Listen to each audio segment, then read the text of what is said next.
Hola, buenos días. Buenos días, profe. Buenos días. ¿Qué más?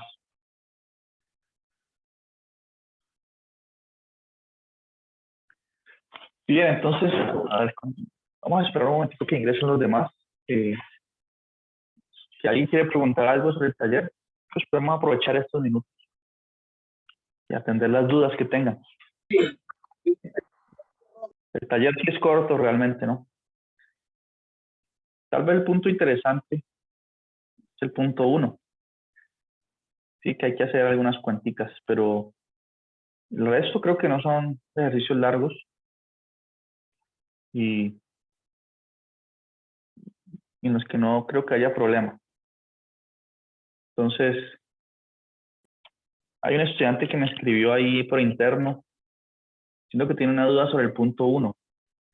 Entonces, no sé si está aquí, pues, ¿en qué exactamente tiene la duda?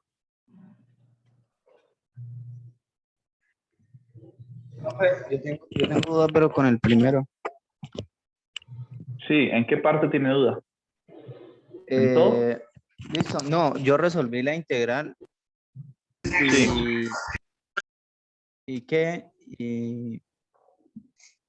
y pues no sé si ese es el resultado, ¿no? Usted tiene el resultado ahí a la mano, profe.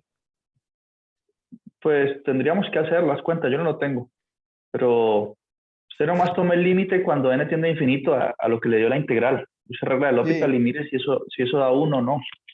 Si da ahí me 1, pues da, ahí me da está menos bien. n más 1 sobre e a la n más 1 sobre 1, que es 1, ¿no? Eh, Mi duda es n cuando tiene infinito sobre e a la n, eso es infinito, ¿no? Infinito sobre infinito. Sí, bueno, entonces ahí tiene que tener cuidado. Y voy a hacer otro límite, no exactamente el que usted tiene ahí, pero le va a servir. Por ejemplo, yo tengo el límite cuando n tiende a infinito de algo, por ejemplo, como n. Sí, o no importa que aquí esté restado con una constante, n menos a, cualquier cosa. Dividido e a la n, algo así le quedó a usted, ¿cierto? Entonces, ¿qué pasa Sí, con este límite? Pues, exacto. ¿Qué pasa? Pues que el numerador, ¿sí? N menos a es constante, a es cualquier constante. Puedes suponer que a es 0, ¿sí? Por hacerlo más general. Cuando n tiene infinito, pues, si n es muy grande, n menos a también va a ser infinito. Entonces, el numerador va a tender a infinito positivo y el denominador también, porque exponencial de n, y ya esa función crece. Por eso se llama exponencial, crece exponencialmente, crece muy rápido. E a la n sí, también porque se va a ir a infinito. era que yo tenía una duda si era que, por ejemplo, como exponencial crece más rápido que la función de arriba, que n, pues yo creí que eso tendía a cero, pero no, realmente eso queda infinito sobre infinito. Sí, exacto. Entonces, usted dice, bueno, como tengo una indeterminación, entonces debo usar regla del L'Hopital. Entonces coloco aquí, ese límite por la regla del L'Hopital. Acabamos de ver que se puede usar porque tengo esa indeterminación. Si ustedes recuerdan, en el primer corte vimos este teorema. Entonces dice, por regla del L'Hopital, ese límite es igual al siguiente, al límite cuando n tiende a infinito. ¿Y qué dice la regla del L'Hopital? Que derivo tanto el numerador como el denominador. ¿Con respecto a qué lo derivo? A la variable con la que está tomando el límite. Entonces, ¿cuánto es la derivada de n menos a con respecto a n? Es decir, Ahí la es derivada uno, de n, ¿no? 1, y a es una constante, ¿no? Entonces, la derivada de a es 0. Estoy derivando con respecto a n, y la derivada de a va a ser 0. Y dividido entre la derivada de la exponencial con respecto a n. ¿Cuánto es la derivada exponencial? Que vimos nosotros Pues en clase. ella misma, ella Entonces, misma. exacto, queda ella mismo. Y aquí tomo el límite de nuevo. ¿Este límite cuánto da? Pues en la parte del numerador, pues es 1 ya. En el denominador Tiene tiende a cero. infinito. Entonces esto va a 0. Entonces, esa es la idea que deben usar cuando dice en el taller que use regla del L'Hopital. Es notar eso, pues.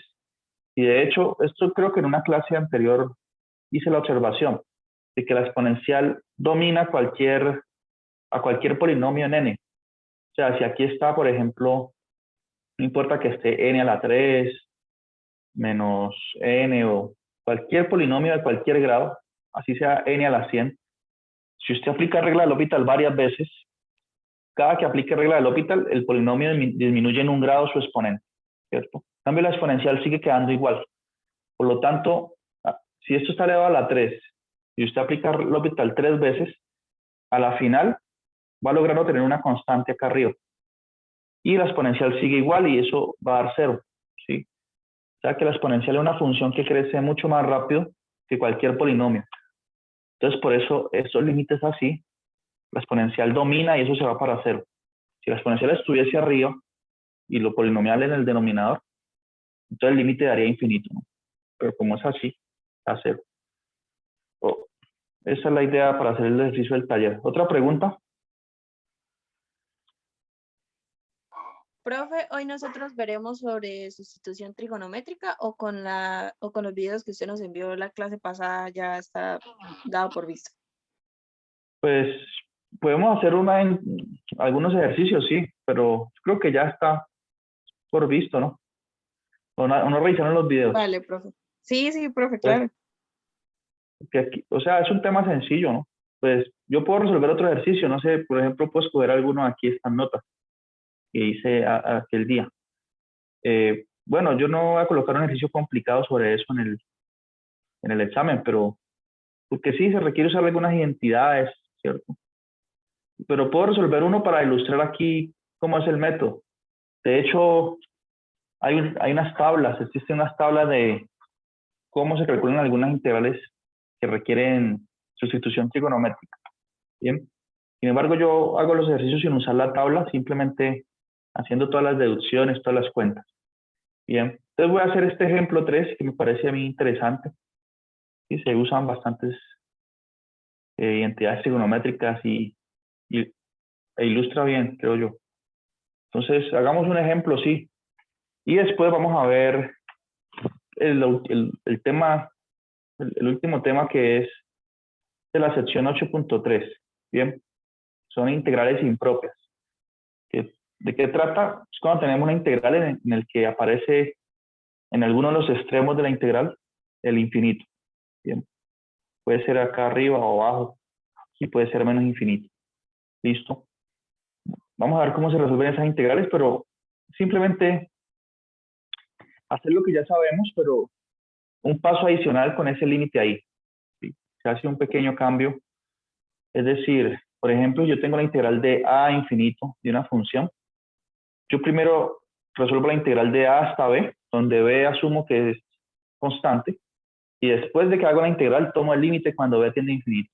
Eso es lo que dice la definición de la integral impropia. ¿Listo? Ese límite puede ser que converja o no. Si converge, pues decimos que la integral impropia tiene ese valor. Si diverge, pues decimos que la integral impropia no existe, ¿no? Y eso tiene que ver con el hecho de que, por ejemplo, funciones que son así, su gráfica tiene alguna asíntota horizontal en estos casos. Permítame, le muestro una gráfica que está aquí. Más arriba. Por ejemplo, esta función, la función x por e a la menos x.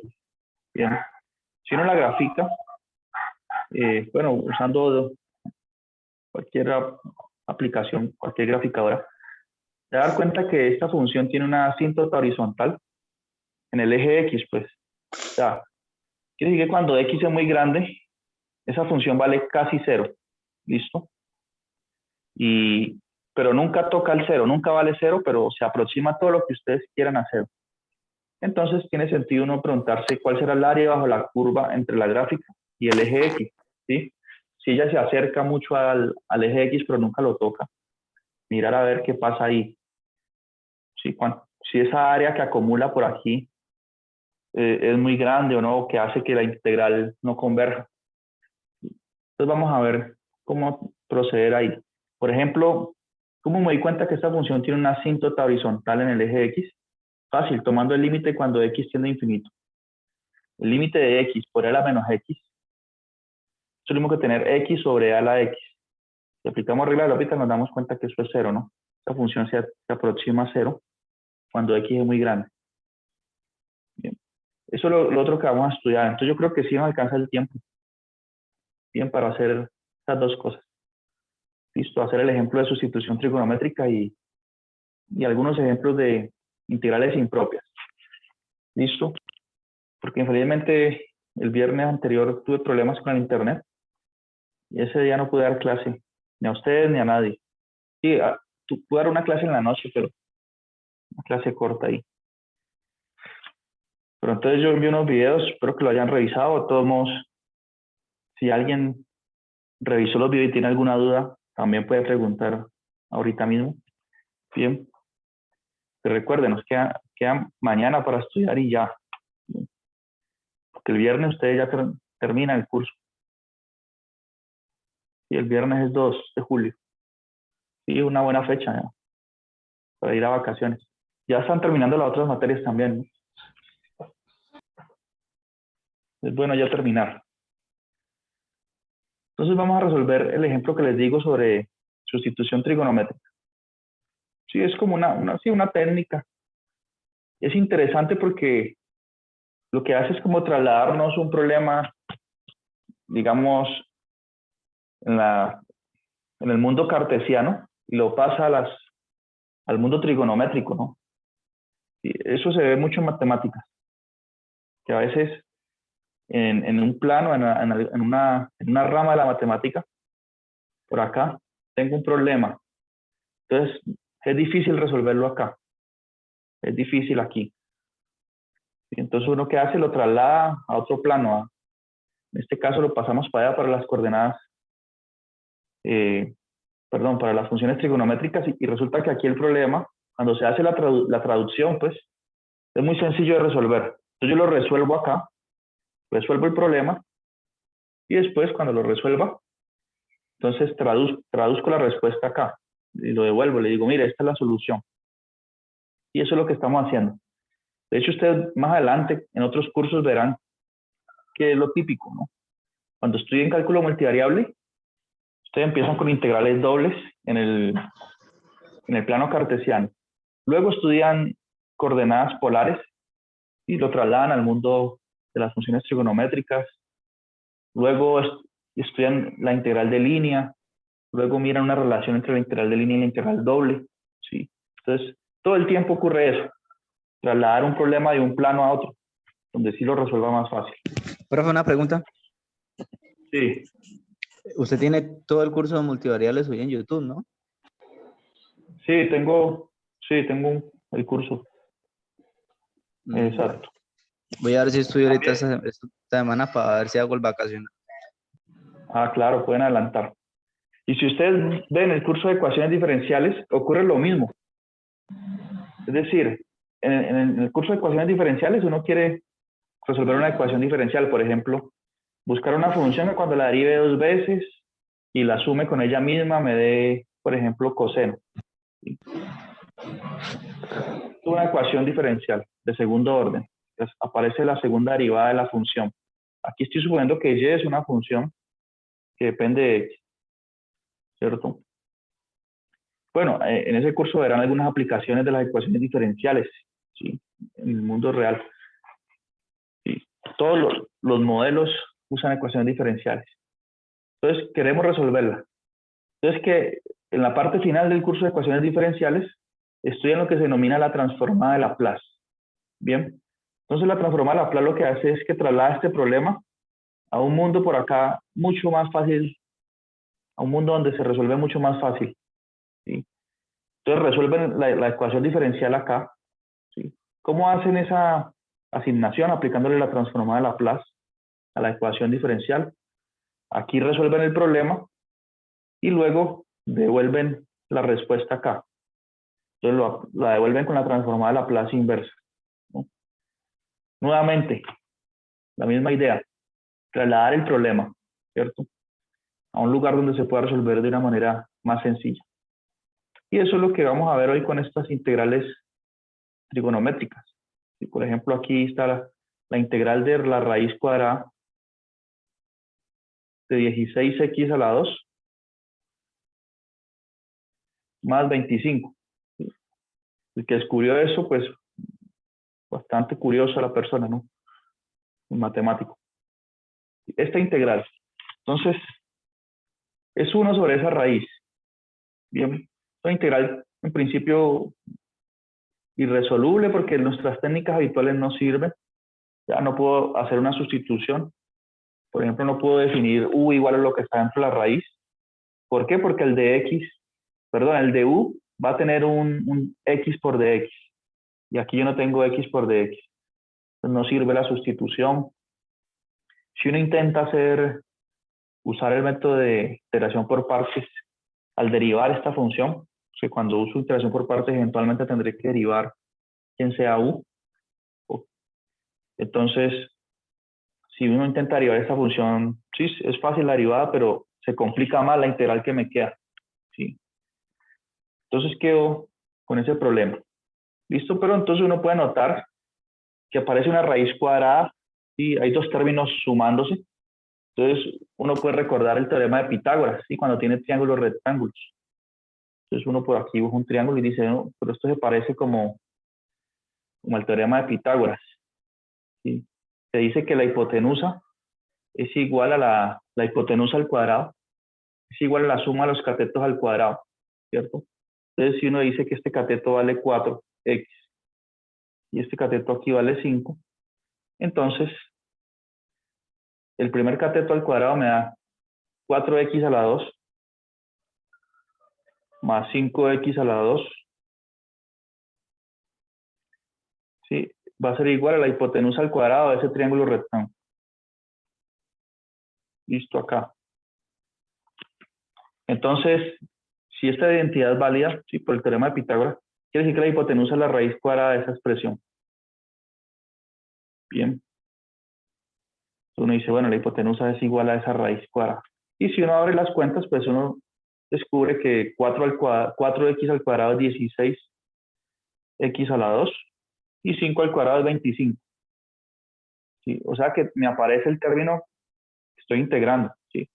O sea, me aparece de forma natural esta raíz de 16x cuadrado más 25. Pero, digamos, ¿y eso de qué sirve? ¿Cierto? Sí, apareció ahí. Hay una relación, bueno. Entonces nosotros podemos decir, bueno, ahora supongamos que esto define un ángulo θ aquí. Este es el ángulo θ de ese triángulo rectángulo. Y nosotros podemos usar las funciones trigonométricas y decir, por ejemplo, que seno de θ, ¿cuánto es? ¿Alguien se acuerda cuánto es seno de un ángulo? Sería 5 sobre raíz de 16x al cuadrado más 25. Exacto. ¿Por qué? Porque seno de θ en triángulos rectángulos es cateto opuesto sobre la hipotenusa. Entonces uno puede decir, ah, mira, seno de θ es igual al cateto opuesto 5 sobre esa hipotenusa. Listo. Sobre 16x a la 2 más 25, como dice el compañero, exacto. Listo. Entonces uno dice, ah, bueno, resulta que esta integral estoy en realidad como en el fondo calculando la integral de seno de θ. Y solo aparece un factor de 5 ahí, pero podemos quitarlo de ahí. Bueno, 5 es igual a 5 por 1 y lo paso a dividir acá. Tengo entonces que seno de θ sobre 5 es igual a 1 sobre la raíz de x cuadrado, perdón, de 16x cuadrado más 25. Entonces yo puedo decir que con ese ángulo θ, lo que yo estoy integrando es la función seno de θ, ¿cierto? Porque seno de θ es todo aquello, todo esto que está aquí. Entonces yo digo, bueno, sí, eso es mucho más simple, más sencillo. Ahora, aquí aparece el diferencial de x. ¿Cómo escribo ese diferencial en términos del diferencial de θ? ¿No? Ese tal vez sea el trabajo un poco complicado, ¿cierto? Pero uno puede darse cuenta de nuevo, viendo el triángulo, que, por ejemplo, tangente de θ es ¿cuánto? Pues tangente por definición en un triángulo rectángulo es cateto opuesto sobre cateto adyacente. Entonces el opuesto al ángulo θ es 5, el adyacente es el que ayuda a formar el ángulo, es 4x. Entonces me doy cuenta que 5 sobre 4x es igual a tangente de θ, ¿cierto? ¿Y por qué hago esto? Porque yo quiero saber quién es de X. Entonces quiero despejar X en términos de las funciones trigonométricas. De esta relación de aquí puedo despejar X y descubrir que X va a depender de teta de la siguiente forma. O sea, el X está dividiendo, pasa a multiplicar y la tangente a dividir. O sea que X es igual a 5 cuartos por 1 sobre tangente de teta. ¿Cierto? X es igual a eso. O sea que X es una función de teta, X depende de teta. Entonces tiene sentido derivar X con respecto a teta. ¿Sí? ¿Por qué? Porque la derivada X la derivada de X con respecto a teta es, uno lo escribe en la notación de Leibniz así, la derivada de X con respecto a teta va a ser igual a ¿qué? A 5 cuartos por la derivada de 1 sobre tangente, ¿sí? Con respecto a teta. Nosotros sabemos de trigonometría que tangente es seno de teta sobre coseno. Por lo tanto, 1 sobre tangente es, lo mismo que decir coseno de teta. Mejor dicho, es cotangente. Coseno de teta sobre seno de teta. Eso es 1 sobre tangente. Y a esta función se le llama cotangente. Bien. Entonces yo tengo que derivar esto con respecto a teta. ¿Sí? Entonces tengo un cociente. ¿Cómo derivo la derivada de un cociente como ese? Todo ese esfuerzo que estoy haciendo es ¿para qué? Para encontrar el de X. ¿Sí? Para poder sustituir aquí de X en términos de las funciones trigonométricas y del diferencial de teta. Entonces tengo que derivar el cociente. Pues como nosotros hicimos el curso anterior, sabemos que es igual al denominador al cuadrado. Se va a quedar aquí un seno al cuadrado de teta. La derivada. Y ahí arriba, ¿qué queda? La derivada del de arriba por el de abajo sin derivar, ¿cierto? La derivada de coseno es menos seno de teta. Por la parte de abajo sin derivar. O sea, por seno. O sea que me va a quedar menos seno al cuadrado. Menos el de arriba sin derivar, o sea, coseno de teta. Por la derivada del denominador. La derivada de seno es coseno. Entonces, menos coseno por otro coseno queda coseno cuadrado. ¿Listo? Por lo tanto, esa es la derivada de X con respecto a teta. Aquí me quedó menos seno cuadrado menos coseno cuadrado. ¿Alguien sabe cuánto da esto? Según una identidad trigonométrica fundamental. ¿O cuánto es seno cuadrado más coseno cuadrado? Da 1, ¿no? No me parece. No. Da 1 siempre. Entonces, como aquí aparece con menos, Sí. menos y menos, entonces da menos 1. Concluimos, pues, exacto, que la derivada de 1 sobre tangente es menos 1 sobre seno cuadrado de teta. Seno cuadrado de teta. Listo. O sea que de X, y despejando de X, de aquí este de teta pasa a multiplicar, de X es igual a 5 cuartos menos 1 sobre seno cuadrado de teta por de teta. Bien. Y eso es lo que queríamos, escribir el de X en términos del ángulo teta y del diferencial de teta. Entonces aquí queda lo siguiente. Seno de teta es lo que estoy integrando por dx, que es 5 cuartos por menos 1 sobre seno cuadrado de teta.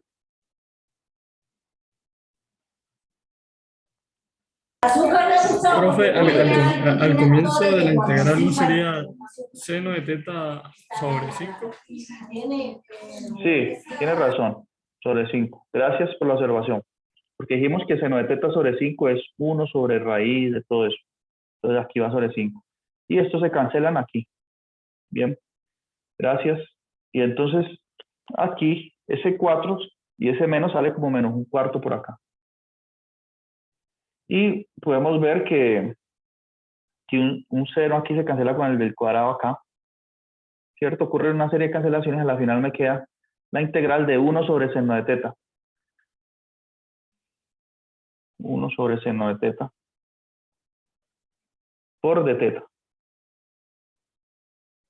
Listo. Entonces, ahí apliqué lo que se denomina una sustitución trigonométrica. ¿Listo? Entonces, ya, ahorita el problema se traslada a calcular la integral de 1 sobre seno de teta por de teta. Ahora, esa integral, ¿cuánto da? ¿Cómo la resuelvo? La integral de 1 sobre seno. ¿Qué podría hacer ahí?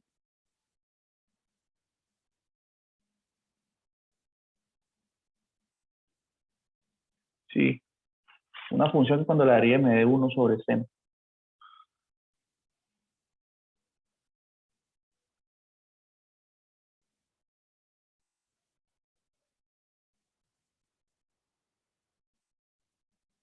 Bueno, aquí yo hice todas las cuentas como de otra forma, ¿no? Secante.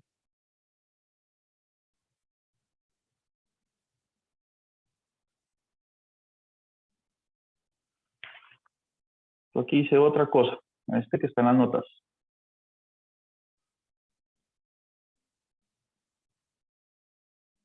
Ah, porque hice el dibujo distinto, ¿no? Coloqué 4x aquí y 5 acá. Y en el dibujo que hicimos nosotros, pero no importa esa asignación. No creo que eso importa. No, o sea, no importa.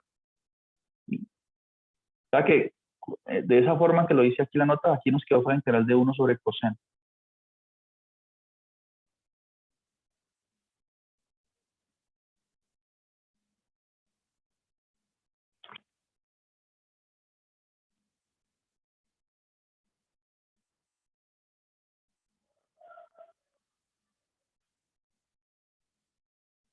Bueno, entonces esta integral sí tiene como un truco ahí.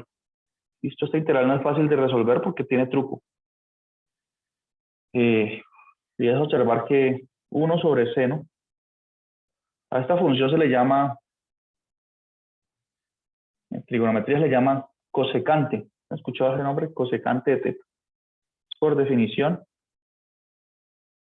1 sobre seno. Bien. Entonces nosotros podemos hacer un truco y es multiplicar y dividir por el mismo número.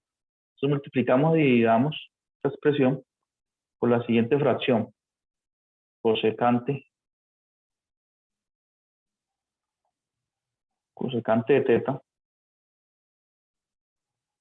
más tangente de teta.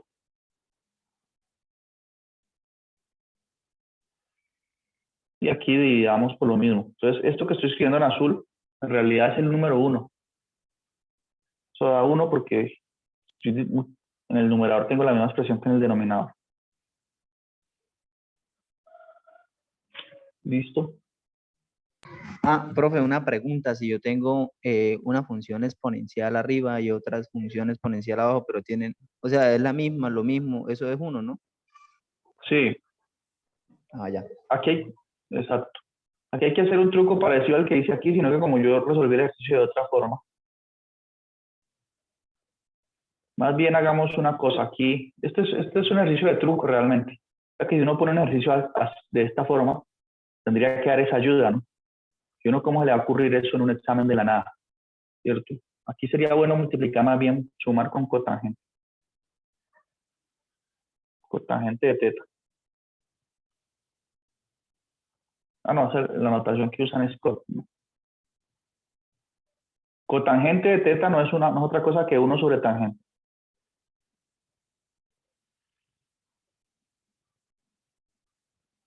Esto se le ocurrió a alguien mágicamente. ¿Listo? Entonces, ¿qué pasa? 1 sobre seno de teta es igual a cosecante de teta. Y luego voy a multiplicar cosecante de teta por esto que está en color azul. Y si hago esa multiplicación, distribuyo cosecante de teta en el paréntesis ahí y me va a quedar, en el numerador me va a quedar cosecante cuadrado de teta. Él viene y multiplica aquí y luego acá. Me va a quedar cosecante cuadrado de teta más cosecante de teta por cotangente de teta sobre bueno, abajo queda igual, cosecante cuadrado de teta, perdón, cosecante de teta solamente, más cotangente de teta.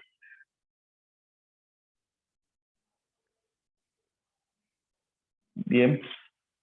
Ahora, o sea que cuando uno está integrando la función 1 sobre seno de teta, en realidad, integrar esta función con respecto a teta es lo mismo que integrar toda esta función que está acá con respecto a teta. ¿Listo? Ahora ustedes dirán, bueno, pero eso no ayuda en nada porque esto se ve más complicado la integral del lado derecho, la que coloqué aquí, ¿cierto? Se ve mucho más difícil, ¿verdad? Pero entonces veamos una cosa. Si a nosotros la hacemos por sustitución y definimos u igual a lo que está en el denominador, ¿qué ocurriría? En esta integral que está en el lado derecho que se ve mucho más complicada. Por sustitución, ahorita vamos a usar otra herramienta, ¿sí ven? Entonces definamos u igual a cosecante de teta más cotangente de teta. ¿Listo? Si u es igual a eso, ¿cuánto vale de u? Y es que ahí donde está el beneficio, la bondad de haber hecho eso, porque el de u me va a dar lo que está arriba. ¿Sí? Porque la derivada de cosecante de teta, ¿cuánto es? ¿Alguien tiene por ahí una tabla de las derivadas? Tiene que aplicar regla del cociente. La derivada de cosecante es, recuerda que cosecante es 1 sobre seno. Si derivo esta función, 1 sobre seno es como tener seno de teta a la menos 1.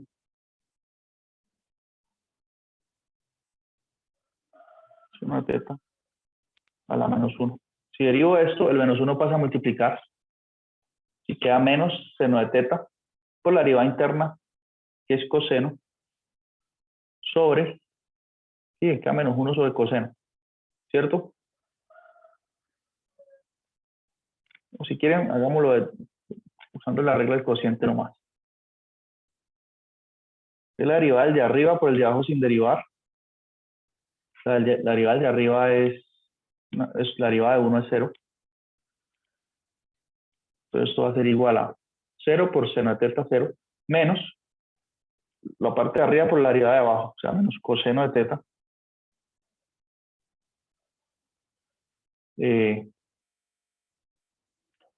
Sobre seno cuadrado de teta.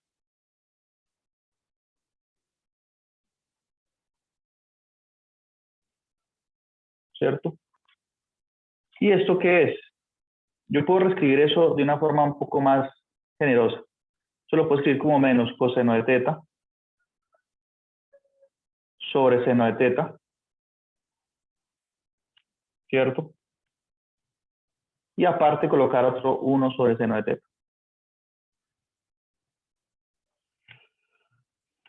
Sí, porque aparece seno cuadrado en el denominador. Yo lo puedo reescribir así. ¿Todo el mundo concuerda con eso? ¿Y por qué lo escribo así? Porque esta parte que está aquí no es otra cosa que cotangente de teta. Y esto que está aquí no es otra cosa que cosecante de teta. Entonces, la primera parte me va a quedar menos cotangente de teta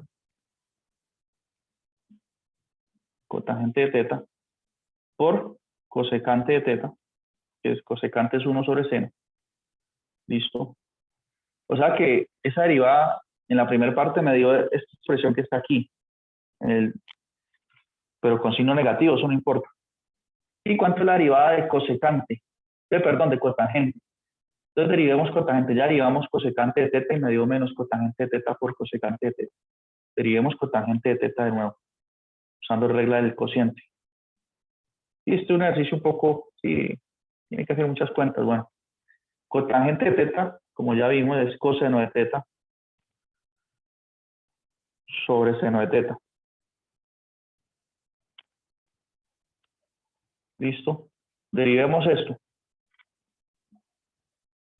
Entonces, nuevamente, regla del cociente. Eso me va a dar la derivada del de arriba por el de abajo sin derivar. La derivada de coseno es menos seno. Por el de abajo sin derivar, que es seno, entonces me queda un menos seno cuadrado de teta. menos el de arriba sin derivar, o sea, menos coseno, por la derivada de seno, que es coseno. Entonces me queda aquí un menos coseno cuadrado. Y ya sabemos que menos seno cuadrado menos coseno cuadrado es menos 1. Y todo esto queda dividido entre seno cuadrado de teta. Conclusión. ¿Cuánto es la derivada de cotangente de teta? Es menos 1 sobre seno cuadrado, es decir, menos 1 sobre cosecante cuadrado de teta. ¿Sí? Cosa maravillosa, nos dio lo que está aquí. Entonces esto es, aquí sumo, menos cosecante. Entonces miren que para eso servía hacer ese truco. Pero claro, darse cuenta de eso no es fácil. Si no está en un examen tendrían que, digamos, darle la ayuda. Pues, por de teta. Sí, eso es de u. ¿Listo? Por lo tanto, la integral que tengo acá se puede reescribir como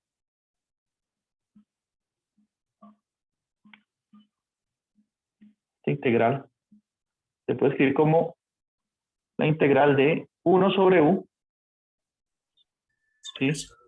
¿Por qué? Porque u pues, lo definimos como cosecante de teta más cotangente. Y el de u, ya vimos que es la parte de arriba, pero con negativo.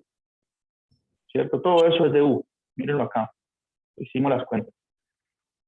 Entonces aquí sería 1 sobre u con un menos. Sí, esta integral ¿cuánto da? Da menos logaritmo natural del valor absoluto de u. Conclusión. Concluimos entonces que la integral que me han pedido, integral de 1 sobre seno de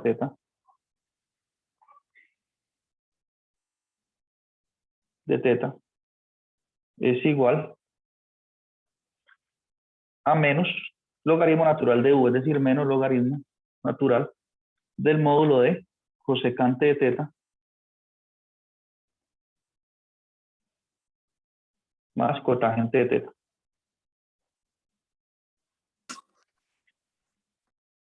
Listo. Aquí ya tienen valor absoluto. Eso a la integral de 1 sobre seno de teta.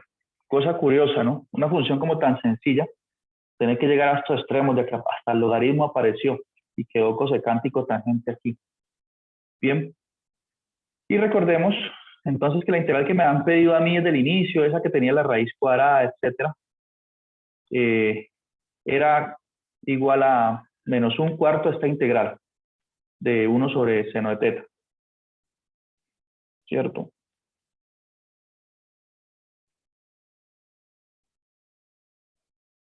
O sea, esta integral de 1 sobre seno de teta multiplicada por menos un cuarto la integral que me han pedido a mí. Entonces aquí multiplico por menos un cuarto y menos por no da más. Queda un cuarto de esta expresión. Bien. Entonces la integral que más una constante acá. Entonces la integral que me han pedido a mí con las raíces es igual a esto. Ya la resolvimos. Pero tenemos que hacer la traducción. ¿Cómo así que la traducción? Sí. Porque a mí me plantearon una integral en términos de x y aquí aparece cosecante de teta y cotangente de teta. Entonces traduzcamos. En nuestro triángulo, ¿cuánto es seno de teta? ¿Alguien me puede recordar? 5 sobre el valor de la hipotenusa, que era... Eso. Entonces, exacto, sí. Entonces, cosecante es 1 sobre seno. Entonces, volteo la fracción. Entonces, me va a quedar aquí la raíz cuadrada de 16, como dice el compañero, de aquí el cuadrado, la hipotenusa aquí, más 5. Perdón, más 25, ¿no? Sobre 5. Listo. Más.